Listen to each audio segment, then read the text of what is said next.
Անդրադարձի հյուրը ցեղական կուսակցության նախագահ Շանթ Հարությունյանն է։ Ողջույն Շանթ։ Մեր վերջին զրույցի ժամանակ դուք ասում եք, որ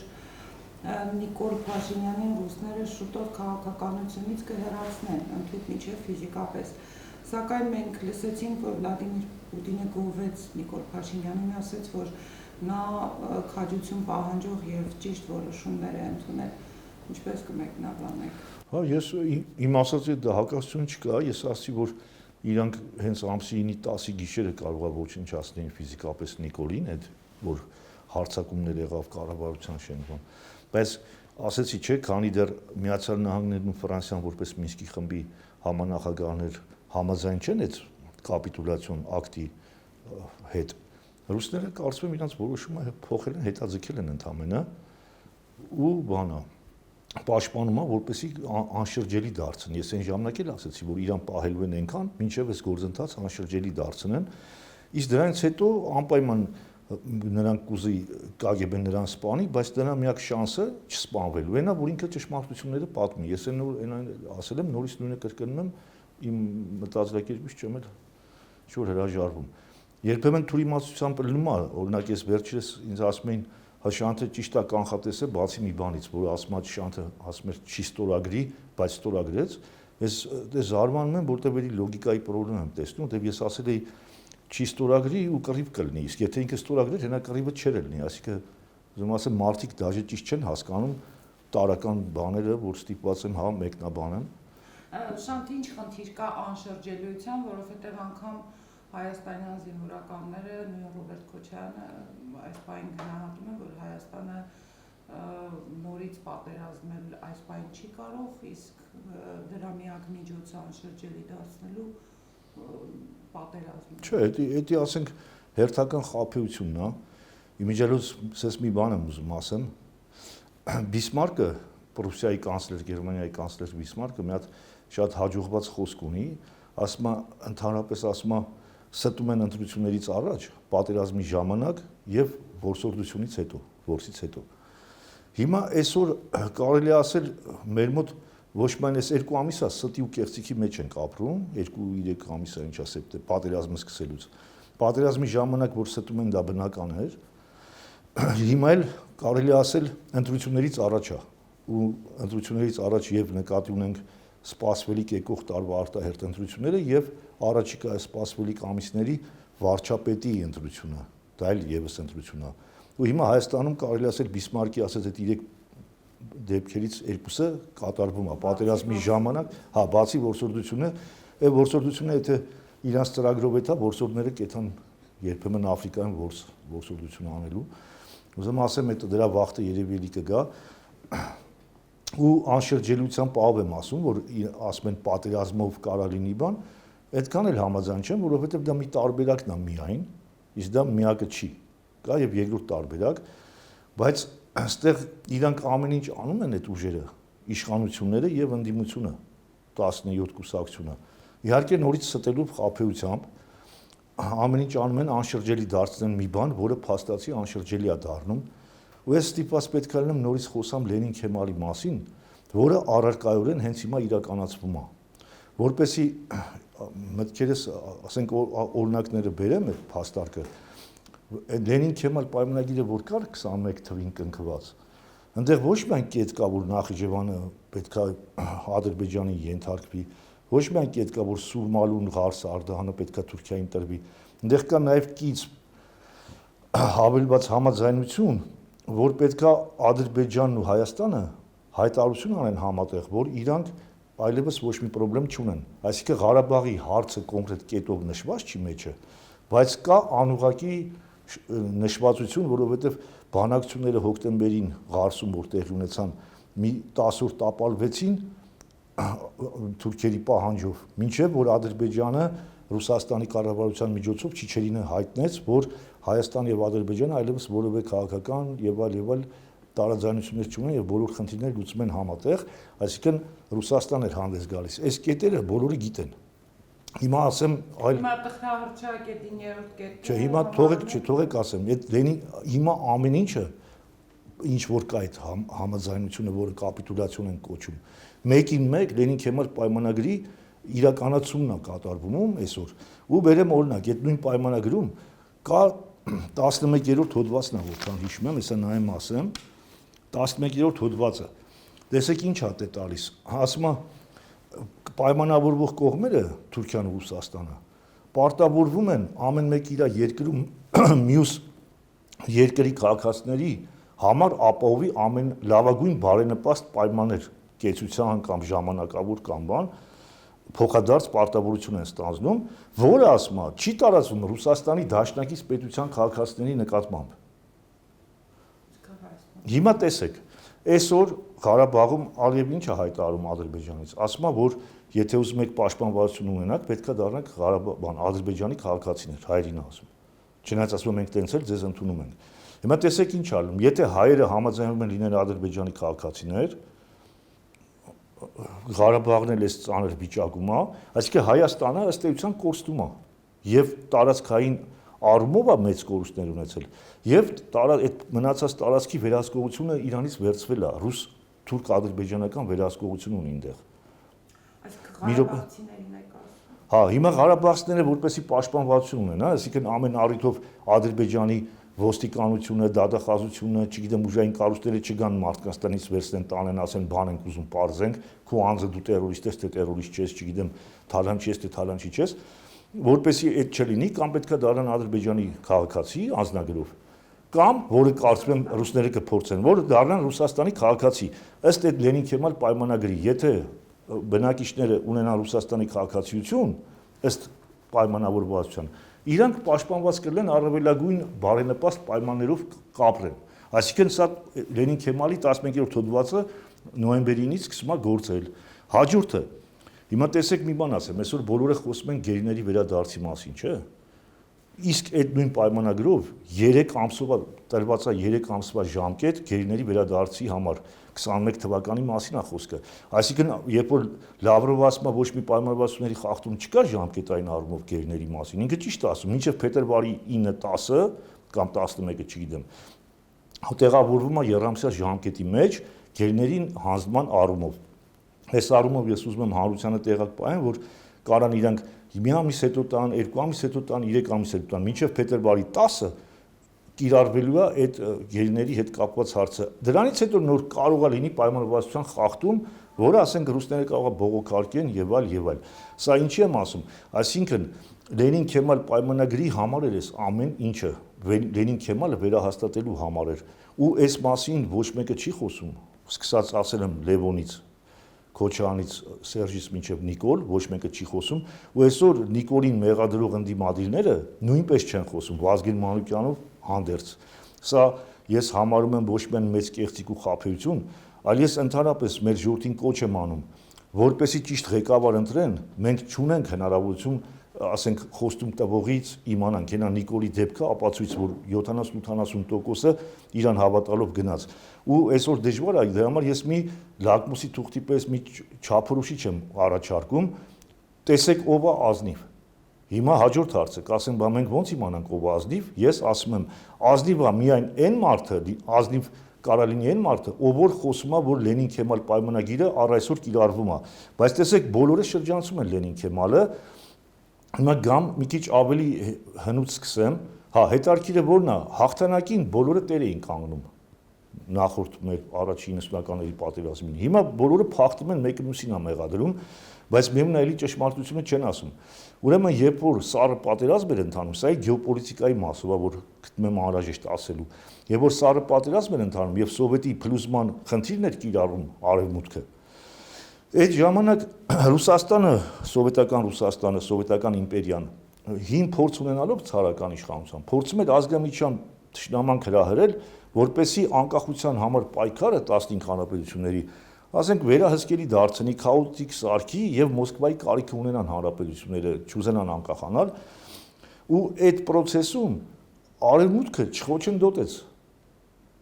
լավ հասկանալով, որ այդ ազգամիջյան թշնամանքը վերջը բերելու է նրան, որ Մոսկվան իր վերահսկողությունը կորցնելու է գործընթացների նկատմամբ ու էդ էլ ավելի է նպաստելու սովետի փլուզմանը, այն ինչ որ տեղի ունեցավ։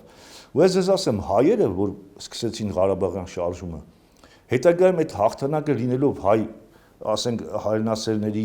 զինվորների, կամավորների նվիրվածության արդյունք, դա միանշանակ է, բայց այդտեղ նաև շատ մեծ դեր խաղաց գերտերությունների հակամարտությունը, այսինքն արևմուտքը դիտեց, որ հայ ժողովուրդը մասնակցել է Չարիքի կայսրության փլուզմանը եւ որպես մասնակցող կողմի նա պետք է ունենա իր ռազմավարը։ Ռազմավարը դա Ղարաբաղի տեսքով էր։ Մենք ըստ էության դաշնակից էինք սովետը քանդող ուժերին։ Անկախ դրանից հայ ժողովուրդը դա գիտակցում էր, թե չէ։ Իդեպ կա Կներեք, տեսությունը, մեզ դրա համար էլ հենց պատժում են։ Այո, այդ կա այդ տեսությունը։ Ու ես ձեզ ասեմ, այդ ժամանակ ես պնդում եմ, եթե Հայաստան անկախություն չստանար, հայերը պարտվելու էին այդ պատերազմում։ Կոլցո օպերացիան, որ վերջի փորձերն էին անում սովետի վերակենդանացման, ահագին հայկական տարածքներ հանձնվեցին եւ Մարտունաշեն, Գետաշեն եւ այլ, ժամանակ Վազգեն Մանուկյան ինքն էլ վարչապետ էր, իրավ հիշում եմ ես դա։ Այսինքն ինչ եմ ուզում ասեմ, սովետական փլուզմեր ազգային շահերը ուղիղ հակասության մեջ էին, ուղիղ հակադրման մեջ էին սովետական կայսրության շահերի հետ։ Այսինքն եթե մենք ձեռք ենք բերում Ղարաբաղը, ոչ միայն սովետի քանդման գործին ենք մենք շատ մեծ նպաստ բերում, այլև ռուս-թուրքական Լենին-Քեմալ պայմանագիրը մենք խախտում ենք ստատուս քվոն։ Իսկ արևմուտքը բնականաբար ոչ միայն պետքա ինքը չեղարկեր Ռիբենտրոպ-Մոլոտով պակտը Լեհաստանի Պրիբալտիկայի այդ անեքսիան, որ եղել էր հետ ընդունեց ինքը, ասենք, Պրիբալտիկան անկախացավ, այլև Կովկասյան տարածաշրջանը ու էլի մեկը ես պնդում եմ, որ այդ պայմանագիրը չեղարկվելու է։ Պրոստե հայերը կմասնակցեն, հայերը ձեռքբերում կունենան այդ պայմանագրի չեղարկմանը, հայերը կմասնակցեն ձեռքբերում կունենան, կրկնում եմ, չեն մասնակցի, առանց հայերի մասնակցությանը դա չեղարկվելու, նոր տարածաշրջանային համաձայնություն է լինելու, որտեղ Ռուսաստանը չի լինելու որպես դոմինանտ կողմ։ Նա դիտորդ կողմ է լինելու ընդամենը։ Իրան ասելու են մենք քո շահերն ենք այստեղ ճանաչելու, քո ազդեցության գոտին չենք ճանաչում։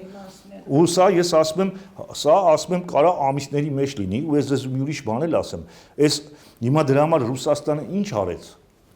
Ռուսաստանը նորից գնաց վերահաստ, օրինակ Էրդողան ասում էր, եթե Լենին-Քեմալը չի գործում, իմանանք, ռուսները ամեն ինչ արեցին, հիմա բոլոր կետերով Լենին-Քեմալը բոլոր կետերով գործում է ու կա այդ համաձայնության 15-րդ թե 16-րդ վերջի կներեք վերջի հեսա կասեմ վերջի հոդվածը 15-րդն թե 16-րդը գրած է որ Ռուսաստանը պարտավորվում է այս համաձայնության պայմանագրի կետերը պարտադրել Հայաստանին եւ մյուս հանրապետություններին ինքը վերցրել է ստանձնել է պարտավորություն հիմա պատերազմով ինքը այդ հարկադրեց հայերին ու այնտեղ կա որ այդ ոնց որ այն ժամանակ էին հայերի փոխարեն ռուսները թուրքերը բանակցությունները տարել հիմա այսօր Ադրբեջան ռուսներն ու թուրքերն են որոշում էդի եւ ասեմ մի ավելի մեծ սպառնալիք կա մեր համար առաջիկա ամիսներին կտեսնեք չեմ բացառում մինչեւ մարտի 16 այդ պայմանագրի 100-րդ տարեդարձի օրը առաջիկա այդ տարեդարձ կամ տարելից նայածում համար ոնց այդ պայմանագրի Էրդողանը կվավերացնի հայ-թուրքական արձանագրությունները ու Մոսկվան Պուտինը կստիպի Հայաստանին, որ հայերը վավերացնեն հայ-թուրքական արձանագրությունները, որը եւս այդ պայմանագրի վերջի խախտված կետն է, Հիմա ու հաջորդ իշխանությունը դա հիմա իրանք կամ Նիկոլի ձեռքով կանեն կհեռացնեն կամ ժամանակավոր կբերեն մի վարչապետ, ասենք Վազգեն Մանուկյան կամ նման, որը նորից աթոռի խաթր կգնա այդ համաձայնության, բայց հաջորդին կներկայացնի, որ մենք Չարիքից փրկվելու ավելի վատի ու վատթարագույնի մեջ ընտրությունը, բայց իրականում դա կլինի էլ ավելի մեծ դավաճանություն, քան Նիկոլի արած կապիտուլյացիոն դավաճանությունն ա եղել։ Ես սա ասում եմ, ու սա ես ոչ թե կանխատեսում եմ դες յաբախտի, այլ կա պայմանագիր, ես կոչ եմ անում, նորից եմ կրկնում, թող բոլորը վեր կենան, կարդան։ Հիմա մեր ժողովրդին ես ինչն եմ ասում, բոլոր նրանք, ովքեր խոսում են երկիրը այս վիճակից դուրս բերելուց ու չեն անդրադառնում կամ շրջանցում են Լենին-Քեմալ պայմանագիրը, ուրեմն իմացեք նրանք ստախոս խաբեբայ են եւ Հայաստանը շարունակելու են տանել անկման, կործանման, վերջում էլ Հայաստանի անկախությունը լուծարելու են։ Դրա համար եթե ես ասում եմ ժողովրդին, ոնց ընտրեն ով ազնիվ ով որ չի խափում, նա վստահելի է, իսկ ով չի խափում, ցուցիչը միայն այս պահին ես սա եմ տեսնում, ուրիշ բան չեմ կարող, դե ման մեկը կարող է ոսկի սարեր խոստանա, ցուցիչը միայն նա է, որ պետքա դատապարտել Լենին-Քեմալը, մեկ, մինչև դատապարտելը նախ գոնե պետքա վերլուծել Լենին-Քեմալը, որ մեր հետ տեղի է ունեցել այն, ինչ որ 21 թվի պայմանագրով ոգուն եւ տարին համապատասխան պահանջում է այդ պայմանագիրը, որովհետև դա չի չեղարկվել։ Եվ պետք է նաև ասել, որ այդ պայմանագիրը հակահայկական պայմանագիր է կնքված Ռուսաստանի եւ Թուրքիայի կողմից։ Ուստի խաբեություն է, երբ որ ասում ենք մի կողմը թշնամի է, մի կողմը դաշնակից։ Սա է հիմնականը։ Ես նաև հարցրեք, եթե ունեք, ես ունեմ ասել։ Ուզում եմ ասում եք ընտրեք նրան ով ազնիվ է, առայժմ միայն 17-ն են Նիկոլ։ Ուզում եք 17-ը լինեն, կներեք։ Պահանջով համենայն դեպս փողոց դուրս եկել, ես չեմ ասում, որ այլ անհատներ կա, բայց նրանք այլ Հասկացա, բայց ես ձեր մոտ առիթ ունեցել եմ ասեմ օգոստոս ամսին։ Երբ որ ասում եմ գերտերությունները պատերազմ են պլանավորում, նրանք կարողանում են պլանավորել պատերազմի արդյունքը ավարտը։ Ու հենց նույն Ռուսաստանը, երբ որ հաշվում է, որ պարտվելու էր Հայաստանը, այն ժամանակ ձեր մոտ ասել եմ, ովքեր ուզում են թող բացեն նայեն օգոստոսի իմ հարցը։ Եվ որ ծրագրավորված է, որ Հայաստանը պարտվելու է, ասացի ռուսները մտածում են, որ այդ դեպքում որևէ պարտված երկրի ղեկավար չի կարա մնա։ Իրանք նախապատրաստելու են նաև հաջորդ եկողին։ Այսինքն սա ինչի համար եմ ասում, ովքեր այսօր ռեսուրս ունեն։ Միայն ռուսական ազդեցության գործիչները, որոնք աջակցություն են ստանում Ռուսաստանից եւ մեր KGB-ի միջոցով իրանք կարողանում են, ասենք, ժողովրդին հանել դուրս։ Այսինքն հրապարակներ։ Հիմա այս անգամ մի քիչ կասկածելի է, որովհետև չեմ կարծում, որ Միացյալ Նահանգներն ու ասենք Արևմուտքը այդքան աշկ փագեն, որովհետև ստեղ ու ասեմ Կովկասը մեկը գնալու է։ Դրա համար նորից կրկնում եմ, Կովկասը Ռուսաստանը կորցնում է արդեն ու այլևս, բայց ես խեմ ասում, որ ես մտահոգ եմ Հայաստանը ձեռքբերումով կհեռանա Ռուսաստանից, թե հարկադրված կորուստներով կհեռանա Ռուսաստանից։ Նման դեպք եղել է Բուզանզիայի կայսրության ժամանակ, էլի հայերը կորցրել են։ Հիմա եթե խոսքը ես 17 հոգու կազմակերպության կուսակցություններին նկատի ունեմ, 6 կուսակցություն կլեն դրանց նկատի ունեմ, թե 50 կուսակցություն նկատի ունեմ, կապ չունի, ասում եմ, ով որ հանդես է գալիս որպես նոր Նիկոլին փոխարինող ուժ, նրանց պետք է ուշադիր լինել, ով է խոսում, չէ, դե հայտերն էս չի, եթե մենք կուսակցություն ենք, մենք էլ այդ հայտը ունենք ու 30 տարիա դրա մեջ ենք, կամ Հայրիկյանը այդ հայտը ունի, ցանկացած քաղաքական ուժ, կներեք, միայն դեբիլ քաղաքական ուժը կլինի դեբիլ, եթե ինք ասի, ես չեմ հավակնում իշխանության։ Դուրս է եկել փողոց եւ ուլտիմատումով պահանջում են հրաժարական մինչեւ 3 շաբթի։ Հասկացա, եթե ժողովուրդը այդպիսի պահանջներով հանդես եկող։ Չէ, պահանջները հենց հիմա ես այդ պահանջով հանդես եմ գալի, խնդիրը դեռ ռեսուրսի հարց է եւ մեթոդոլոգիայի հարց է։ Կարող է ռեսուրս ունենայի ես դուրս գայի փողոց, կարող է ռեսուրս ունենայի դուրս չգայի փողոց, ուրիշ բան անեի, այսինքն իրան հրաժարականի պահանջով բոլորս էլ հանդես եկել ենք։ Ես նորից եմ կրկնում, չափանիշը փողոց դուրս են եկել, դուրս չեն եկել, միտինգում են պահանջում, թե կառավարության տունը ջարդելով են պահանջում, ազնիվ գործիչների չափանիշը պետք է լինի, որ իրանք հիմա ես անվանապես դիմում եմ նրանց, ովքեր հայտ են ներկայացրել։ Ռոբերտ Քոչարյանը հայտ է ներկայացրել, ես պրյամո իրան դիմում եմ։ Երբ որ ինքը այն օրը խոսում էր, ասում է, մենք պետք է ռուսների հետ ավելի խորացնենք, ձևաչափը բերենք, չգիտեմ ինչ։ Ես իրան դիմում եմ թող խոսա Լենին Քեմալի մասին, եթե ինքը ստախոս խաբեբաճի ու առաջնորդում է հայ ժողովրդի ազգային շահերով։ Դիմում եմ Վազգեն Մանուկյանին, որին շատ լավ ճանաչում եմ ու գիտեմ, որ Վազգեն Մանուկյանը տեղակ է Լենին Քեմալից ու էլի չի խոսում։ Եթե ինքն էլ խաբեբաճի, ստախոս չի ու հայ ազգի շահերը հերթական անգամ չի ծախելու ռուսական կայսրությանը, թող ելնի խոսա իր տեսակետը ասի դա Լենին Քեմալի պայմանագրի մասին խոսակետերը քննարկի, վերջում էլ ասի դա մեր օգտին է, թե մեզ թշնամական գործողություն է։ Դա եւ Լևոնին եմ ասում եւ Սերժ Սարգսյանին, բոլոր ղեկավարներին, որոնք չեն խոսացել։ Գլխավոր դավաճանությունը տեղ է գալիս։ Ու ես վստահ եմ իրանք չեն խոսա, որտեւ ով խոսա դրանցից, ռուսները նրան կջնջեն ցուցակում իշխանության աթոռի հավակնորդների միջից։ Սա ինչ եմ ուզում ասեմ։ Նաեւ, կուզեմ առիթը բերես դրան ասեմ, եւ որ Քոչարյանը խոսում ասում է KGB-ի պետը ասում է, բանը ռուսական գործակալներին էր գործից հանում։ Ապշելու բան է, ես իր մասին բարձր կարծիք ունեի, որպես գոնե լոգիկան իր ուժեղ մարդ։ Բայց հիմա իրան լսում եմ, ես զարմանում եմ, նման մարդ ինչ իրավունք ունի երկրի ղեկավար լինի, որովհետև որևէ երկիր, եթե ունի օտարերկրյա գործակալ, եթե նույնիսկ այդ օտար երկիրը իր դաշնակից երկիրն է, բայց միջպետական համաձայնությամբ չի, գաղտնի գործակալի մասին է խոսքը, իսկ գործակալը դա գաղտնին է, համագործակցողը չի։ Նա պետքա ոչ միայն հեռացվի անվտանգության մարմիններից, KGB-ից ասենք, այլ պետքա դատի տրվի որպես օտարերկրյա շպիոն։ Հիմա ինքը ասում է Ռուսաստանի գործակալներին ուզում են հանեն, նախ ասեն, որ սուտ է ասում, եթե Ռուսաստանի Հետո ասում է փաստարկում է կներեք։ Մի րոպե, հետո չէ, այդ բոլորն էլ կանան խոսան, որ օտար երկրա գործականներին հանում են։ Եթե կապ չունի, ես ասում եմ բոլոր, էդի որտեղ օրենքն է պահանջում, Արգիշտի Քյարամյանը չի է խոսացողը։ Եթե մինչև այդ չեն խոսացել ու չեն արել, ավելի վատ, իրանք բոլորն են դավաճան։ Եթե գիտեն սա գործակալ է ու չեն հանում։ Հիմա ես ձեզ ասեմ, տեսեք ինչ է, ասում է, հետո ավելացնում, ասում է Ռուսաստանում սովորածները։ Ինքը չի կարող պատկերացնել, որ անվտանգության մարմինները ունեն հստակ թիրախային խմբեր, որոնց վրա աշխատում են։ Օրինակ ես բան բերեմ, եթե մարդը գնացել է այնտեղ սովորելու անվտանգության ծառայությունում, դա համար մեկ թիրախային խմբի անդամ է, նրա վրա պետք է աշխատել տենալ դրանցից ովքեր են վերբովկա եղած։ Տես, Ռուսաստանը 14 թվին, 2014 թվին, երբ որ պատերազմը գնաց Դոնբասում բան Ուկրաինայի հետ, Ռուսաստանի դուման օրենք ընդունեց, որ արգելվում է Ռուսաստանի ուժային կառույցների ցանկացած ուժային աշխատող, լինի ՖՍԲ, լինի ՍՎՌ, լինի չգիտեմ ոստիկանություն, ցանկացած ուժային ծառայող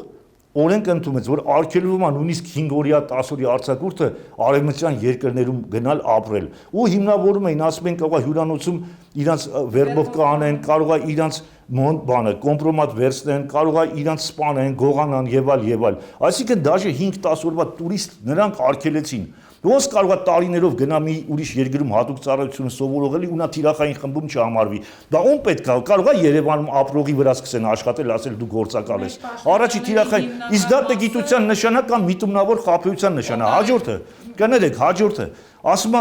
իմ ժամանակ Սորոսը որ բացել էին, ես նույնիսկ դրանց տեղը չգիտեի, մի հատ սրտից մասնավոր բնակարանում էին ապրում, մի քանի հոգի էին։ Հիմա դա նորմալ պետության ղեկավարի ասած է, դա երբ որ շպիոնները եթում են մի տարածք, սկզբից կարող է 2 հոգի են լինում ու աննկատ են գործում, աննկատ ու տես մասնավոր տներում։ Մինչև 20 տարում 2 հոգին դառնում են 2000 գործակալ են վերբով կարած լինում ու ապստամբստում են։ Այսինքն եթե կառավարությունում չեն քաղաքական որոշումներ։ Չէ, բայց իրանք սկզբից կառավարությունում չեն լինում, երբ որ շպիոնը նոր բջիջ է սարքում որևէ թշնամական տարածքում։ Ինքը լինում է աննկատ, նույնիսկ կարող է մեկը կինոները սովետական կարծում եմ Քոչյանը տեսած կլինի, մեկը ատամնաբուժ է աշխատում, մեկը էս անում, մեկը այն անում, մինչև ինքը սկսում է հավաքագրել երկրից դժգոհ, այլև փողամեռած շահամոլներ, բաները մանգալի մարդկանց հետ շփվելով, ու ինքը վերբով կայ անում բնականաբար 2 հոգի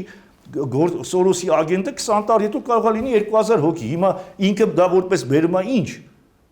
Այսինքն նման մակարդակի մարդիկ են երկիրը ղեկավարել, դրա համար իր ժամանակ 2 հոգանոց շպիոնը 20 տարի հետո դարել է ըստ իրանց ասելու 2000 հոգանոց շպիոն, որը արդեն ներդրվել է կառավարություն։ Հիմա ով է մեղավոր, այսօր եթե սրանք մեղավոր են, ինքը ավելի մեղավոր է, որ թույլ է տվել իմանալով, որ բանա ինքը բայց թույլ է տվել դավաճանները ստե մտնեն կամ թշնամները ստե մտնեն իրանց գործակալական գործունեությունը ծավալեն, ինչա թե 2 հոգի են կամ 7 հոգի են կամ էլ մեծ շենքեր չունեին, ինչ որ բնակարանում էին։ Բայց ես ձեզ ասեմ, իրենք թույլ են տվել, որտեղ Մոսկվան թույլ էր տալի։ Հիմա տես մեր ժողովուրդը տեղյակ չի։ 2015 թվականի նոյեմբեր-դեկտեմբեր ամսին Ռուսաստանի դատախազությունը օրենքով Ռուսաստանում արգելեց Սորոսի գործունեությունը։ Իսկ դրանից հետո բնական արձագանքները պետք է Հայաստան գային 16-17 թվերին, ինչը որ տեղի ունեցավ ու հիմա թեժացավ։ Այսինքն իրանք էլի հերթական անգամ Մոսկվայի պատվերն են կատարում։ Եթե Մոսկվայում վաղը Պուտինը որոշումը հետ փոխի, իրանք էլ են որոշումը հետ փոխելու։ Այսինքն իրանք բոլորը հենց կամակատար եղել են։ Իրանք օրինակ նույն հիմա ձեզ ասեմ, այսօր Ղարաբաղի որ ասում են անշրջել, 17 կուսակցություն ինչ ասում է անշրջելի է։ Այսինքն դա իրակ գիտեք ինչ է նշանակում։ Այս ինչ որ հիմա Ղարաբաղում տեղի է ունեցել, դա վերականգնումն է սովետական ժամանակաշրջանի Ղարաբաղի կարգավիճակի ու նույնիսկ ավելի վատ։ Հիմա այս մարդիկ ասում են, որ մենք պետք է հարմարվենք այդ պայմաններով։ Կներեք, ու ես մի րոպե ինձ լսեք, ու ես իրանք 60-ական թվերին մարդիկ պայքարում են Ղարաբաղի համար, Քոչյանի նման կոմսոմոլներն ու պարտկոմները, էլի ասում են, չունենք մենք ռեսուրսներ, ու պետքա հարմարվել ու հարմարված ապրում էին, նաև քիրվայություն էին անում։ Ամեն մի հայը, ամեն չասեմ 2-ից 1 հայը քիրվա ուներ։ Լինի Ղարաբաղում, լինի Զանգեզուրում, լինի Տավուշի ու ես իմ Շամշադինի ու այն մյուս մարզերում։ Իրանք նորից հարմարվելու են ապրեն, մեր նմանները կամ այն խեղճ հայրենասեր տղեկը նորից գնալու են բանտերը կամ հալածվեն թքեն երկրից հեռանան։ Հասկանում եք, իրանք դրա համար էլ իրանք ոնց սովոր էին ապրեն թուրքերի հետ։ Գնային ստեղ, չգիտեմ, կաշառ տային, պարտկում ընդունվեին, չգիտեմ, կոմսոմոլի քարտուղար դառնային։ Հիմա նույն ձևի իրանք գնալու են տենց, բայց հիմա այս 30 տարի ամեն դեպքում թեկուզ ձևական բայց հայ ժողովուրդը համաձայն է հրաժարվի իր անկախությունից, իր ասենք շահերը պաշտպանելուց։ Ու սա հեչել չի նշանակում պատերազմ։ Հետի Պուտինը ինքը սպառնում է այդ ձև, ու ես մի ուրիշ բան էլ ասեմ։ Օրինակ, ես թուրք կարծիք է տարածված, ասում են, որ բան է։ Իբր թե Ամերիկան օգնում է Թուրքիային, ռուսներն էլ են շատ, ռուս փորձագետներ են ասում, որ գա Կովկասով գնա Միջին Ասիա։ Այն որ Ամերիկային դա ձեռնտու է, դա ընդհանրապես քաղաքականության մի կողմն է, ես էլի խոսում եմ նորից գեոպոլիտիկայի մասին, որ դա քաղաքականության մի կողմն է։ Կա Ամերիկան իսկապես ձեռնտու է Ռուսաստանի քանդի ճշնամական օղակով վերցնի, բայց Ամերիկան պատրաստ է դանի նաև, ասենք, եթե Հայաստանն էլ Վրաստանի պես դուրս գա ռուսական ազդեցության գոտուց, ոչ թե մենակ թուրքերին տա, տարբերակ ինքը ունի թուրքերին Հյուսիսային Իրանի ադրբեջանցիների հետ միասին գնա Միջին Ասիա, բայց ավելի այսօր դա գործում է, ասենք ռուս փորձագետները խոսում են, չեն հասկանում թե Պուտինը ինչ անում, բայց ռուսական ղեկավարությունը անում է նույնը, ինչ որ 1920 թվականին, երբ որ Ռուսաստանը թուլացել էր, իրան ձեռնտու չէր Կովկասը Անտանտի ազդեցության տակ մնա։ Ինքը նախընտրեց քեմալական Թուրքիային։ Այսօր նույնը Ռուսաստանը ինքն է համաձայն Թուրքիային բերի Կովկասով կիսի հետը նախկին ստատուս քվոն վերականգնի կիսի հետը Կովկասից անցկացնի Միջին Ասիա, իրան ցանկալի է որ Միջին Ասիան եւ Կովկասը իր ու Թուրքիայի ազդեցության գոտի մնա, քան թե Ամերիկան, Եվրոպան գան Կովկաս Միջին Ասիա վերահսկողություն որոշակի բերեն, այդտեղ Ռուսաստանը կջախջախվի, որտեղ Ռուսաստանը միջուկային տերություն է, ինքը գիտի որ Թուրքիան առանց ՆԱՏՕ-ի ոչինչ է իր հանդեպ, բայց ՆԱՏՕ-ը դրա համար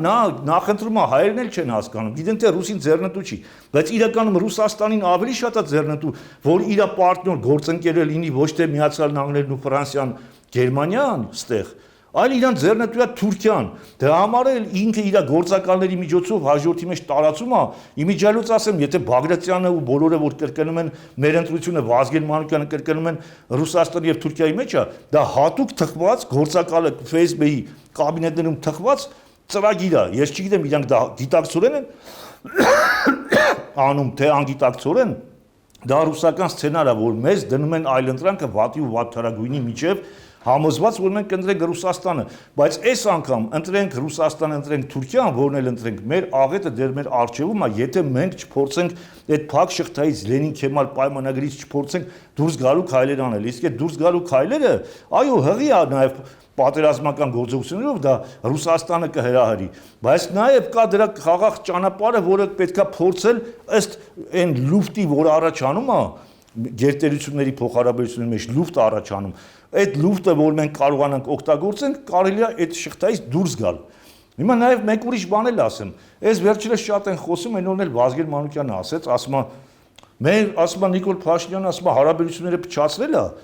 ասում է բանը, դաշնակիցների հետ բան, Ռուսաստանի նշելուց բացի, ասում է Չինաստանին, Իրանին։ Մի հատ ուզում եմ հարց տամ, այս որ վերջերս հասում են Չինաստան, մի հատ չի արևմուտք ասեն, ոնց որ հատուկ պատվեր կատարեն, հայ ժողովրդին ամեն ապուշտեղ փրցնեն հայացքը, բացի արևմուտքից, որտեղից իսկապես մենք կարանք որոշակի աջակցություն ակնկալենք, եթե մենք էլ համապատասխան քայլեր անենք։ Օրինակ Չինաստանը ով է մեր համար, որ նա մեզի դաշտ կամ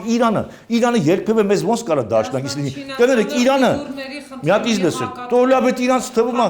Չինաստանը մի հատ նախ Չինաստանը բացի անվտանգության խորհրդի անդամ լինելուց, նա արևելյան ասիական հատվածներում կարա շահեր ունենա։ Նա մի հատ հայտարարություն պատերազմի ընթացքում չի արել նորմալ, որևէ հայտարարություն, որ հայ հասարակությունը քննարկի։ Ու իրան դա հետաքրքիրել չի։ Այդ սրտից տարածում են Ռուսաստանը, որ օրորի վարկաբեկվում է հայ ժողովրդի աչքին, ու հավանականություն կա, որ Հայաստանը կետա Եվրոպա, Ամերիկա, իրանք մի հատ ծռելու թեմա ենք, թե որ Չինաստանը որպես ալտերնատիվ հակակշիռ լինի Ռուսաստանին կամ չգիտեմ արևմուտքի, դա ծիծաղելի է, լուրջ քաղաքական գործիչ է վերակենում, ասում է մեր Չինաստանը մեզից դաշնակից, նա միջեմա Թայվանի խնդիր ունի, տարածքային ամբողջականության խնդիր, նա մեզի կարա պաշտպանի կամ Իրանը մեզի ինչ դաշնակից, որ Իրանը պատերազմի ժամանակ մեր ճանապարհը չի փակե, Ադրբեջանին ավելի շատ է օգնել, Ռուսաստանի հետ նա ընդհանուր շահեր ունի արևմուտքի դեմ, բնականաբար մեր ճանապարհը չի փակել, բայց նա միշտ հայտարարել է, որ ընդունում է տարածքային ամբողջականություն Ադրբեջանի ու ուրիշ բան չէր էլ կարա հայտարարել, որտեղ հենց հայտարարի,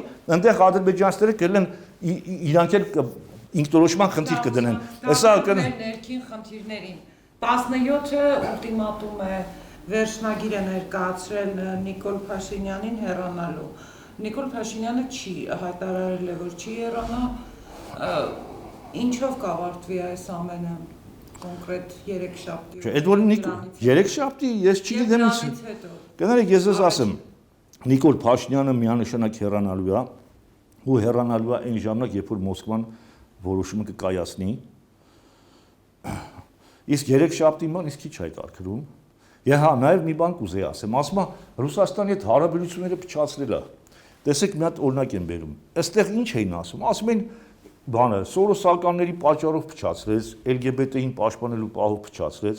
Տեսեք, մի հատ օրինակ եմ բերում։ Ռուսաստանը, երբ որ Թուրքիան խփեց Ռուսաստանի սամոլոտը, ընդամենը 6 ամիս տևեց, 6 ամիս հետո հարաբերությունները դզվեց։ Դրանից հետո եւս 6 ամիս հետո սպանեցին Կարլովին։ Պուտինը նենց էր խոսում, ոնց որ Մոզամբիկի դեսպանի մասին խոսար։ Ու ինքը փաստաբան աշխատեց Էրդողանին, ասում է, ես սամոլոտը խփում էին, կասկածում էի, որ թուրքերն են Էրդողաննա, բայց որ դեսպանի խփեցին, լրիվ համոզվեցի, որ թուրքերը մեղք չունեն։ Այսինքն, եթե երկու հատ էլ խփեին, ասենք ենթարենք Պուտինի տեղակալին կամ օգնականին, вообще ինքը կարող է ասի Սևցովը թուրքերինն է, ես համոզվեցի։ Այդ ձևի հիմա ես սա ինչ եմ օրինակ բերում։ Այսինքն մարդիկ խփում են պետության Թուրքիայում ըստ էության խփել են Պուտինին, որտեղ ինքը Պուտինի ներկայացուցիչն է, պետության ղեկավարի ներկայացուցիչն է, նրա դեմքն է։ Խփել են Պուտինին, ինքը չի, որ Թուրքիան իր դաշնակիցը չի, իր թշնամու, ՆԱՏՕ-ի դաշնակիցն է, բայց որպես գործընկեր ինքը դրանից չնեղացավ, շարունակեց օգնել ու մինչև այսօր իրար հետ համաձայնեցված գործում են։ Բայց այդտեղ ինչ որ սորոսականի պատճառով իբր Ռուսաստանը իր դաշնակիցից նեղացել է, այս որ ասում եմ ազնիվ թող ազնիվ ժողովուրդը պատճառով հապ գլխավոր քարտուղարի։ Ամրտ ասեմ այնտեղ սամոլոտով խփեցին 2-3 աֆիցեր մեռավ, հերոսի կոչում ստացան 6 ամիս հետո բարեշեցին։ Ինչ որ Խաչատուրովին բերել են, որը Հայաստանի քաղաքացի է, Հայաստանի ասենք թե դատում են, ճիշտ կամ սխալ թողենք մի կողմ։ Դրա համար հարաբերություն չի փչանում, դրա համար 1000 մեթոդ ձևեր կա, ճանապարհներ կա, 1000 ճանապարհ կա։ Ես ասեցի, չէ, Թուրքիան բռնեցի ամերիկյան այդ եկեղեցական պաստորին ամերիկան հապահանջում էր չէին տալի, բայց միևնույնն է, դաշնակցային հարաբերությունները չի փչանում։ Սա գիտեք ինչ եմ էլի անդրադառնում իրանց ասացին, որ սրանք սա խափեություն է, անազնվություն է։ Դրա համար երբ ժողովրդին կոչ եմ անում, ով ձեզ խափում է, սա պարզագույն հեշտ ճշմարտություններ են, տեսանելի ճշմարտություններ են, որով դուք կարաք կարծիք կազմեք, մարդը ինչի է խափում, հայ ազգի շահերի դեմ խոսում է, մանիպուլյացիայի ենթարկելով հայ ազգին ցույց տալով իբր ռուսական շահերը հայ ժողովրդի շահերի օգտին են։ Ձեր կարծիքով Շանթ այդ 17-ում ներառված քաղաքական ուժերը ավելի շատ երկրորդ թե երրորդ նախագահներին են նվիրված եւ չկա այստեղ քաղաքական մրցակցության խնդիր։ Հետո կանցնենք ազգային ժողովի։ Ճիշտն ասած, ես կարծում եմ, որ Սերժ Սարգսյանը անընդունելի է Ռուսաստանի համար, ու կարծում եմ ինքը իսկի չէ փորձում Ռուսաստանի հետ հարաբերությունները կարգավորի, ավելի շատ կարծեմ նա արևմուտքի հետ է փորձելու կարգավորի ոչ միայն իր անձնական թիմային շահերով, այլև հայ ժողովրդի այդ բոլորի մեջ ամենաշատը ինքն է ոնց որ չասեմ գիտակցում, բոլորն էլ գիտակցում են, բայց ինքը ռիսկ արեց գնա արևմուտքի հետ հարաբերություններին, որի համար պատժվեց Պուտինի կողմից։ Տեսեք մի բան ասեմ, նա Սիրիա զորք չուղարկեց, սա զորք ուղարկեց։ Այսինքն ստորադասում էին, օրինակ Սերժը ինչ, նա Պուտինին կարող ասում էր, ես իմ ժողովուրդը չի հասկանում, ես Սիրիա ոնց ուղարկեմ, կասեն հենց թողեցան մեր տեղեքը Ղարաբաղում կռվեն, Սիրիայում ինչ կար, մենք պատերազմ ունենք։ Դրա փոխարենն է նաև որ ասում էր մենք անվտանգության սպառող չենք միայն, երբ որ ինքը ՆԱՏՕ զորք էր ուղարկում, ինքը դրանով Ամերիկայի ու ՆԱՏՕ-ի աջակցությունն էր ստանում, որ ասում են այս մարդիկ իրանց զինվորներին բերել են Աֆղանստանում կարող է մինի վրա պայթի, չգիտեմ Յուգոսլավիայում կամ Իրաքում, բան մենք էլ պետք է թույլ չտանք, եթե իր զինվորը ստեղ մեր զինվորի փոխարենն է մահվան ռիսկի տակ ապրում։ Մենք էլ պետք է պաշտպանենք այդ երկիրը, այսինքն սա ինչ եմ ասում, երրորդ ու երկրորդ նախագահան այստեղ նույն հարթության վրա չեն, որովհետև Պուտինը միանշանակ աջակցում է Քոչարյանին, ու ես մի բան էլ ասեմ։ Այդ որ ասում են իրանք ընկերներ են բան, չէ՞։ Եթե կայսրությունների հիմար ընկերություն հասկացողություն չկա։ Եթե Պուտինի շահերին, սպասարկման կայսրության շահերին հակառակ լինի Քոչարյան, ուզում է իր ընկերը չի, իր աղբերը լինի, գլխից կմտնեն գեներալները կխփեն։ Կասեն չասկցա, քո ընկերն է գնա տարկուտում պատիվ դու, չգիտեմ, բերդում նստածա գնա պերեդաչի տար իրան, չգիտեմ, տուլիկ տար, էս տար, են տար, բայց դու ով ես կայսրության շահերի համար բերես ասենք մեկին, որը կարող է ռուսներին ատում, հա, ինչա թե քունգելն, հա։ Դա համար ընկերություն կոչվածը, դա հետևանք է, ճիշտ անձնական հարաբերությունները միշտ են դեր խաղում, բայց որ վերցնես, եթե Քոչարյանը ռուսական շահերի լավագույն սպասարկու չլինի, նա բացառված է նրան աջակցեն։ Սերժի օրինակ վատագույն սպասարկու դառավ, լինելով սկզբնական շրջանում լավագույն սպասարկու, վերջում վատագույն սպասարկու դառավ։ Դրա համար ես այդ 17-ի մեջ չեմ տեսնում, ասենք, կոնկուրենցիա երրորդ ու երկրորդ նախագահների մեջ, բայց ես տեսնում եմ, որ 17-ը ուղղակի այն գործն են անում, ինչը որ Պուտինին անհրաժեշտ է, Քոչարյանին բերել իշխանության։ Ու պատահական չի, որ Քոչարյանը կոչ արեց իր կողմնակիցներին գնան այդ միտինգին ու KGB-ն լավ օգնեց, մինչև այդ մի 4-5 հազար մարդ հազիվ էին հավաքում այդ 17-ը, Քոչարյանի կոչից հետո մի 30-40 հազար մարդ դարավ, դա նշանակում է, որ իրականում ռեալ ուժը Քոչարյանին է պատկանում։ Ինքը եթե աջակցում է, կարող է արդյունք լինի, եթե չի աջակցում 17 կուսակցություն 5000 մարդ հազիվ հավաքեն։ Սա էլ ուժի ցուցադրում է։ Հավակնություններ չկան։ Այսինքն այլ ասենք Լևոն Տեր-Պետրոսյանը նկատի ունեք, թե Բագրատյանը, չոսի կորետ հարցրեք ասեմ։ Չի չէ որ Լևոն Տեր-Պետրոսյանը ինչու։ Ես Լևոն Տեր-Պետրոսյանը Սերժ Սարգսյանի մերձավոր Չէ, Սերժ Սարգսյան, որ ասում ենք իր մերձավորներն էլ հետը նկատի ունենք, որտեղ ինքը պարտադիր չի իր տեսքով գա, կարող է հարմար թիմակից մեկին գտնի։ Իսկ Քոչարյանը։ Քոչարյանը ուղիղ տեսքով Պուտինը միայն նրան կվստահի, միայն։ Դա ժամանակի մեջ ապացուցված է։ Հետո Քոչարյանը ինքը պրոֆեսիոնալ շկոլա անցած է թուրքերի մեջով։ Հիմա Պուտինը վերականգնում է, նորից եմ կրկնում, սովետի ժամանակվա թուրք-ադրբեջանա-հայկական հարաբերություններն է վերականգնում, որի մեջ թրծված կարիերա է արել Քոչարյանը։ Թրծված կարիերա արել ու չի դավաճանել երբեք։ Սերժես վերջ տարիներին դավաճանեց Մոսկվային, անցավ արևմուտքի կողմը։ Քոչարյանը համառորեն չի դավաճանել։ Քոչարյանը ինչ է, հերթա վերակենում Նիկոլասը Նախճիվան ճանապարհը կբացվի, իրան այդ 17-ը քննադատում են, նույն բանը բայց Քոչարյանն է ասում։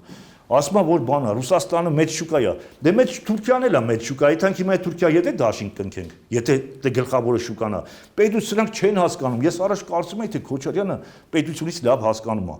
Բայց ինքը փաստորեն լավ նամեսնիկ ա եղել։ Այսինքն ինքը այն ժամանակա կառավարը, ոնց որ կարար ասենք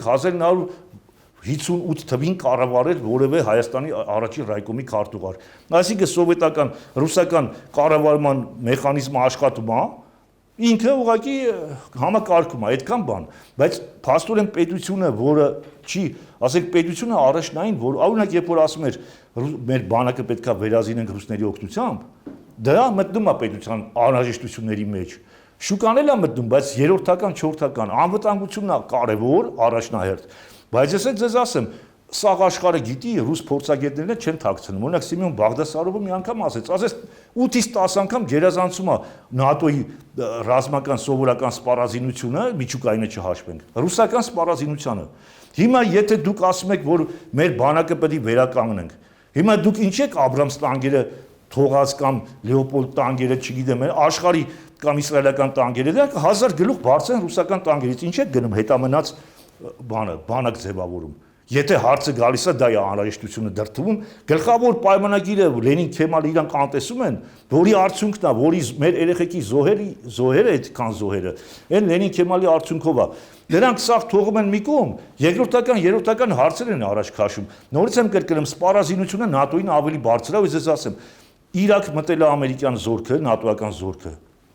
ջախջախել է սահմանափակ զոհեր տալով։ Ամբողջ հսկայական Իրաքը, որ 1.5 միլիոն բանակ ուներ,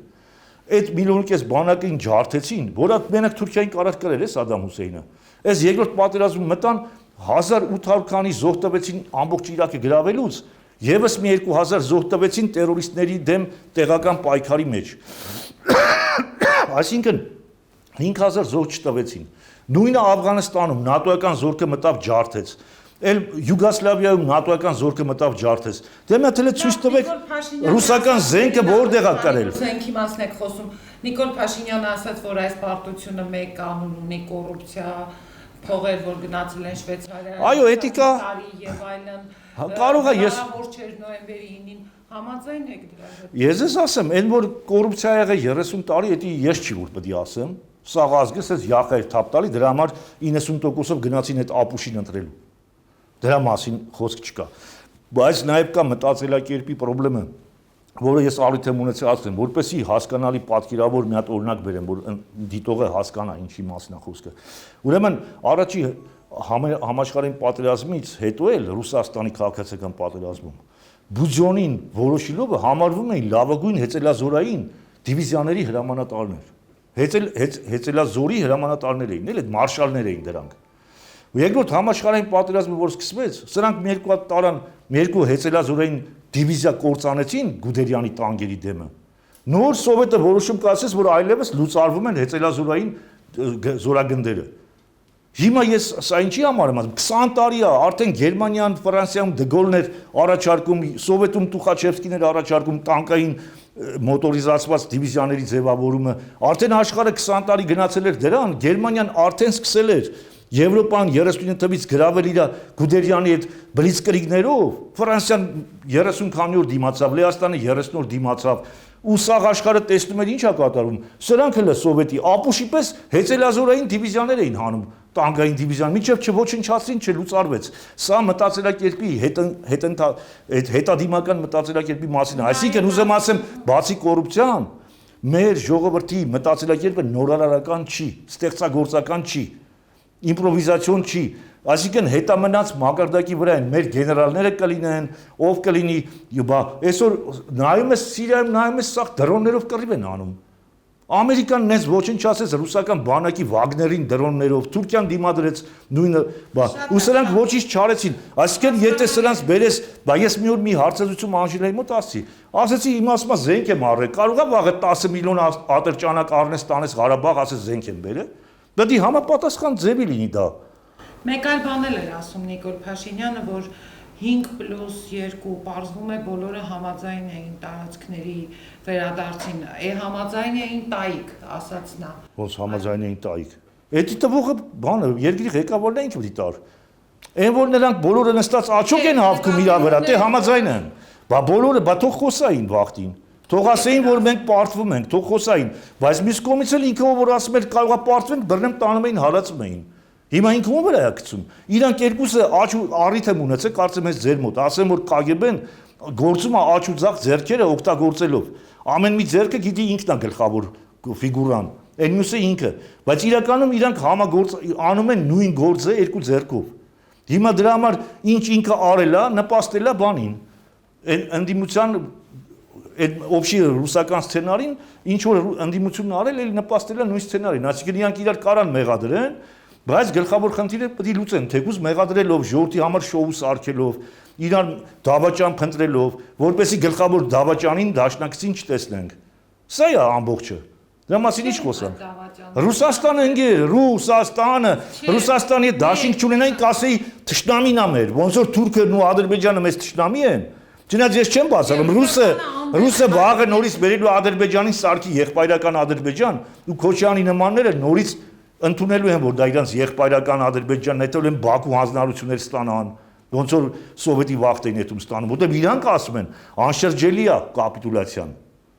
Հասկանում եք, չի կարա հայրենասեր մարդու համար տեսբան չկա, որ անշրջելի լինի։ Թեկուզ 5 տարի հետո առաջի համաշխարհային պատերազմում Գերմանիան պարտվեց Վերսալում խայտարակ կապիտուլյացիան թուղթ ստորագրեց։ 20 տարվա մեջ Հիտլերը նույն Վերսալի նույն վագոնի մեջ հակառակ պայմանագիրը կնքել տվեց։ Շատ է թե 6 տարի հետո պարտվեց, 5 տարի հետո։ Ուզեմ ասեմ, տեսբան գոյություն չունի։ Դա հավերժ պայքար պետք է, այդ ինչքան որ այդ ազգը գոյություն ունի կամ այդ մարդկությունը գոյություն ունի։ Տեսբան գոյություն չունի, որ անշրջելի է։ Հա, ռուսները ձգտում են հաջորդի նման ժողովրդերին գտնեն, դրանց դարձնեն անշրջելի վասալներ կամ ճորտեր կամ չգիտեմ ինչ։ Նաև մի այս առիթը մի ուրիշ բան եմ ուզում ասեմ, երբ որ խոսում են նաև գլոբալիստական բան, չգիտեմ, դեմագոգ բաներ են խոսում, չէ՞։ Առիթ ունեցել եմ մի 20 տարի առաջ ասելու, ընդհանրապես գլոբալիզմը ինքնին վատ ու լավ չի։ Դա իրողություն է։ Մակեդոնացին, երբ որ հելենիզմը տարածեց, դա առաջի գլոբալիստական դրսևորումն էր, ու դրանից որևէ վատ բան Մակեդոնիայի համար չեղավ։ Հետո վերցնենք, նույն այդ իրանք որ խոսում են այսօր, այդ նախկինները, սա սովետական կոմսոմոլի ու կոմունիստական նոմենկլատուրայի ներկայացուցիչները, թող չմոռանա, որ կոմունիզմը համաշխարհային գլոբալիզացիայի ամենաահավոր վատ օրինակն է եղել, ու իրանք եղել են գլոբալիզմի քարոզիչը։ Գալիս էին կոմսոմոլ, մեզ նմաններին քարոզում են կոմսոմոլը լինեն կամ կոմունիստ, ովքեր փող են տալի, նրանց է քարոզում են 2000 տվեք, կոմունիստ ընդունենք ձեզի։ Հիմա դրա համար ուզեմ ասեմ, ովքեր են խոսում գլոբալիզմի դեմ։ Նրանք, որոնք սովետական կոմունիստական գլոբալիզացիայի կողմնակից են, վաղը Պուտինը ինչը հայտարարի գլոբալիստական, հիմա դրան են ծառայելու։ Դրա համար թող ստից չխոսան, թե գլոբալիզմը կործանում է աշխարհը, թե չի կործանում աշխարհը։ Գլոբալիզմը միշտ ա եղել, կաթոլիկությունն էլ ինքը կոչվում է համապարփակություն, էլի գլոբալիստական դրսևորումը։ Քրիստոնեությունն էլ գլոբալիստական շարժում էր, մահմեդականությունն էլ։ Ոնց որ կոմունիզմը, ոնց որ հիմա լիբերալ դեմոկրատիզմը։ Ստեղ խնդիրը նրանում է, որ գլոբալիզացիա Չէ, մի րոպե էլի թողը, տես բան գոյություն չունի, տես բան գոյություն չունի ազգային պետ։ Այդ ինչի մեկ այդ ազգային պետությունը իր շահը մեջը տեսնում է, արաբները տարածեցին գլոբալիստական մահմեդական շարժումը։ Ինչի թուրքերը դառան Օսմանյան կայսրություն ստեղծողներ։ Իրանց ազգի ինչով էր վատը։ Կամ վերցնենք մեկ ուղղափառ Բյուզանդիան ուղղափառ կրոնը հայտարարեց, Ռուսաստանը դառավ ուղղափառ իմպերիա Պյոտրի օրոք։ Դա ինչ կապ ունի, եթե դու ու ասեմ ապուշությունա դիմադրել համաշխարհային գլոբալիստական տենդենսներին, կջախջախվես, կշպրտվես պատմության ասպարեզից դուրս։ Ընդհակառակը պետք է գլոբալիստական շարժման տենդենսների մեջ դու փնտրես քո շահը ու մտնես դառնալով դրա դրոշակակիրը քո ազգային շահերը տանես առաջ։ Ոչ թե ասես ես ազգայինը որն ասենք հետամնաց քյարթու, հա,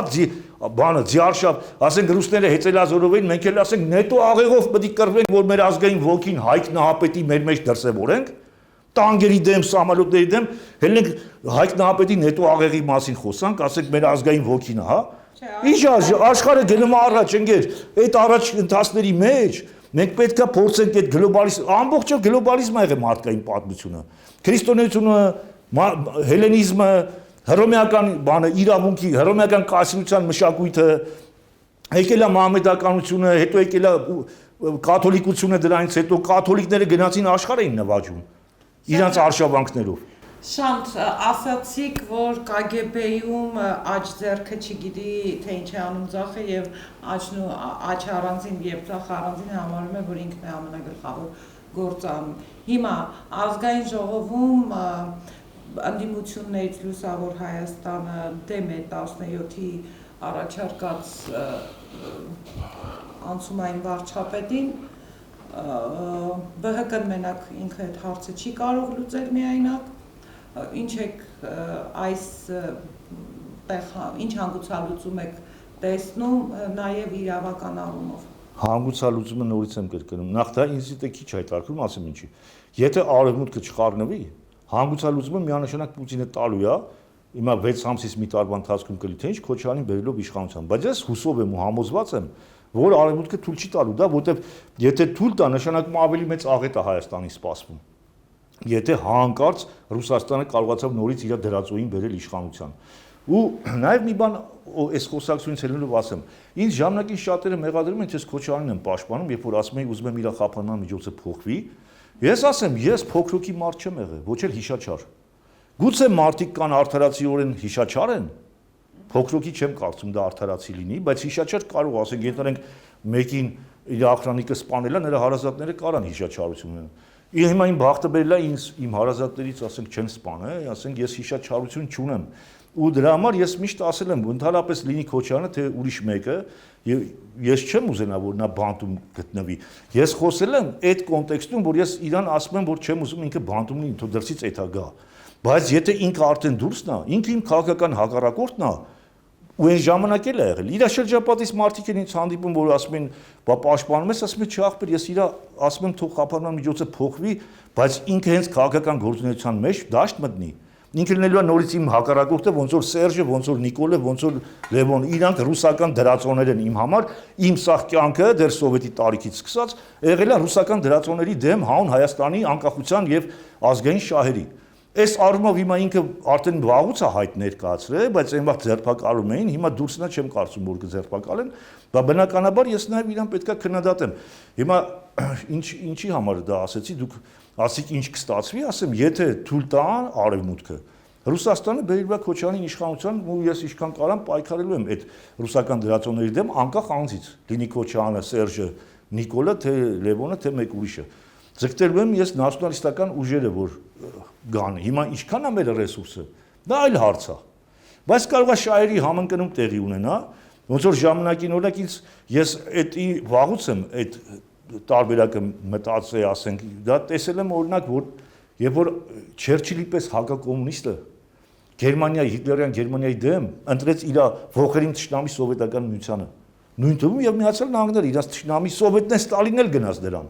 Ինքը որ դրանց հայտարարում էր բուրժուական չգիտեմ ինչ, գնաց ընդհանուր թշնամու համ։ Այս առումով ես այդ եթե նրանց գերտերություններին դա կարելի է, մեր փոքրիկ հայրենիքում ինչի՞ չի կարելի ընդհանուր ավելի մեծ վտանգավոր չարիքի դեմ պայքարել այն փոքր չարիքներով։ Հիմա այս առումով ես ասենք չարիքների մեջ տարբերություն չեմ տեսնում, բացի այն որ Վազգեն իսկապես խելացի քաղաքական գործիչ է։ Ես այդտեղ այդ կողմից, եթե ես ասենք ռուսամետ լինեի, միանշանակ կողջունեի Վազգեն Մանուկյանի տեխնացիությունը ու 17-ի ընտրած այդ ճիշտ քայլը։ Բայց քանի որ իրանք բոլորը ռուսական ազդեցության մեջ են, այդ առումով ասենք լուսավոր Հայաստանը կլի, ԲՀԿ-ն կլինի, ինչ կլինի, եթե իրանց Մոսկվայից հրահանգ իշնի, բոլորը գնալու են քվեարկեն։ Բայց ես կարծում եմ Մոսկվան միտումնավոր, կարծեմ Լևոնն էլ պատական չի ասում, զգուշացնում ու հեռու մնանք բախումներից։ Հələ դեռ Մոսկվային դա պետք է։ Բերի բախումների, որ մնացածը երբ որ արդեն բացահայտվի, որ ինքը այս բոլոր կետարկի այդ անումա դավաճանություն ու արևմուտքը առաջարկում է այլ տարբերակներ, հաջորդը որպեսի չկարողանա այլ տարբերակների հետևից գնա կամ նայի կամ քննարկի, ինքը բերում է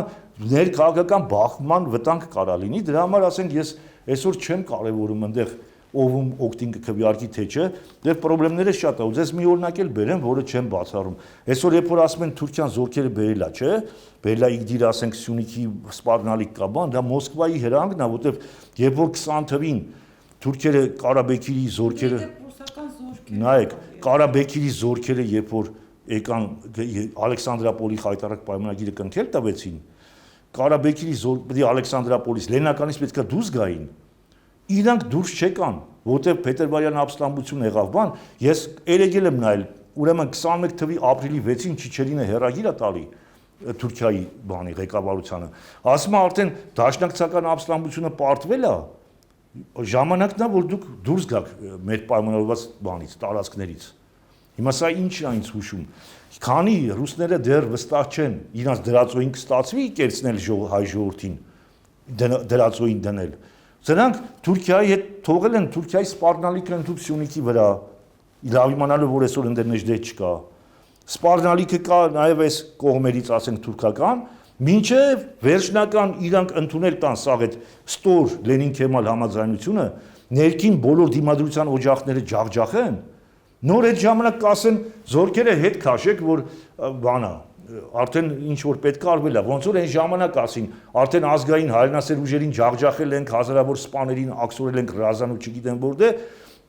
բան են կարել զորքերը կարակ հետ քաշեք ըստ մեր համաձայնության։ Հիմա էլ նույնն են անում։ Սա մեկին մեկ ասեմ, կրկնությունն է, այսա կտեսնեք ոնց են հայ-թուրքական արձանագրությունները, սրանք ես չգիտեմ, Վազգեն Մանուկյանը նույնժելի կհամաձայնվի հայ-թուրքական արձանագրությունների ինքը այդ երկրորդ ավելի խոշոր դավաճանության տակ ստորագրի, ես դա չգիտեմ։ Իսկ դա որ առաջիկայում լինելու է, միանշանակ վստահ եմ, առաջիկա մի տարվա մեջ չեմ բացառում, ինչև ասում եմ, մարտի 16 եկող տարվա։ Կամ էլ պիտի Նիկոլին պահեն ինքը հետ էլ ստորագրի։ Վերջին հարցը Ռոբերտ Քոչարյանը խոսեց իր դրական տեստի մասին COVID-ի, ասելով, որ ինքը շատ մեծ կասկածներ ունի։ Հիմա Նիկոլ Փաշինյանը ինքը մանրամասն բացատրություն տվեց, թե ինչպես Արցախի նախագահները պաշտոնաթող եկել են միջնորդել, որպեսզի Լևոն Տեր-Պետրոսյանն ու Քոչարյանը գնան։ Մի խոսքով չի հաջողվել եւ վերջում ավարտվել է դա նրանով, որ Ռոբերտ Քոչարյանը կորոնավիրուս է, Ռոբերտ Քոչարյանը ասում է ես կասկածում եմ։ Ինչն է խնդիրը այստեղ տեսնում, ինչու չէր ուզում Նիկոլ Փաշինյանը, որ Էդի Մոսկվայից ես այն օրը ասեցի ձեր մոտ էր, թե որտեղ էր։ Եթե Մոսկվայից ասել են դրանց մի թող գան, ինքը բնականաբար չէր թողելու, հազար որևէ ձևով կընտրել է ամենամեղմ ձևը։ Ասել է դու կորոնավիրուս ես։ Ավելի վատ բաների են դիմում ուրիշ տիպի մարդիկ, ղեկավարները, գցում են ավտոյի տակ, չգիտեմ ինչ։ Դες որ Քոչարյանը շատ չդժգոհի ու ինքն էլ լավ գիտի, որ Պուտինը չի թողել։ Խեյթ Պուտինի համար խնդրեմ էր, ասիկա տարածաշրջանը գեոպոլիտիկ հարց են լուծում, պատերազմ է ընթանում։ Ու ռուսը իբր ուզում է կանխի չի կարող կանխի։ Ու ասենք իրան հույժ պետքա Ռոբերտ Քոչարյանը գքային կգողնային կտանային ոնց որ օտոսկորցերին Հիտլերին պետք էր Մուսոլինին մի հատ սամոլոտը ղրկեց գերիների բանի զորքերի շրջապատում եսին որտեղ մեկուսացած տարան Մուսոլինին գողցան այսօր 21-րդ դարում այդ ինչն էր բարդություն որ կարային մասկաբան հագցնեին, գային Քոչարյանի տանեին։ Պրոստը Քոչարյանը, ես ձեզ ասեմ, երբ որ իրանք հիմա որ ճորթող նրա իրան չեն թողե գնա, որպես ինքը այսօր կարն ասի, եթե ես լինեի, պատերազմը երբեք չէր լինի։ Ես էլ ասեմ, մեր հարևանն էլ ասում է, եթե ես լինեի, ոչ միայն պատերազմը չէր լինի, այլև առանց պատերազմի Բաքուն կգրավեի։ Այ Քոչարյանի ասած այդ այն անեկդոտի պես, ասում է դու էլ ասա։ Այ իրան չեն թողե դա Մոսկվա, որ բոլորը չբացահայտվի հաջորդի առաջ, որ ինքը ոչինչ իրանից չի ներկայացնում, եթե Մոսկվան իրան թիկունք չի։ Իսկ Մոսկվան էս անգամ իրան թիկունք չէր։ Հնարավոր է կանգնեցնել միայն նոյեմբերի 9-ին։ Չէ, պատերազմը միշտ էլ հնարավոր է կանգնեցնել, ինքը եթե հրաժարական տար, ցանկացած պահի, ցանկացած, որը Մոսկվան իրան չի թողել։ Մոսկվան ասել հրաժարական, այդ ժամանակ Ամերիկան է, Ֆրանսիան էլ, Ռուսաստանն էլ կարային ասեին ընկեր Ալիև, կռիվը կանգնացրա։ Ոչ թե ասել դե առիթը հարցակվենք, ասեն չի ախպեր, դու ինչ գիտես կարող ժողովուրդը Լևոնին ա բերում, իսկ Լևոնը գիտեք, պատերազմող չի։ Այ որ Քոչարյանը գա, այդ վաղ շարունակի կռիվը։ Եկը տեսնենք, հələ տեսնենք 2 շաբաթ է տևելու, ինչ է, 2 շաբաթ կարա զինադադար վեկալես, Նիկոլը գնացել է։ Կամ մի շաբաթ 7 օրվա մեջ վարչապետում ենք ընտրում։ Եթե Քոչարյանն է, կարաս առանց ընտրության շարունակես։ Բա կարող է Լևոնն է գալիս է հողերը տալիս է, որպես ինչ ես կռիվ անում։ Այսինքն ուզեմ ասեմ, տենց հարց գոյություն չունի, որ երբ էլ ուզեին կարային կանգնեցնել, բայց քանի որ ռուսներին պետք էր խաղապահ զորք մտցնել, իրանք Նիկոլին պահեցին ու Քոչարյանին էլ թողեցին անվնաս, որ Նիկոլի ձեռով այդ սաքս տորությունները անեն, Նիկոլի վրա սպիսատ անեն, դες ձեր մոտ ասել եմ։ Հետո էլ բերեն իրանց տեխնացու Ռոբերտ Քոչարյանին ճերմակ նժույգով, ճիշտ է բանտերով անցած էլի, տանջված տղա։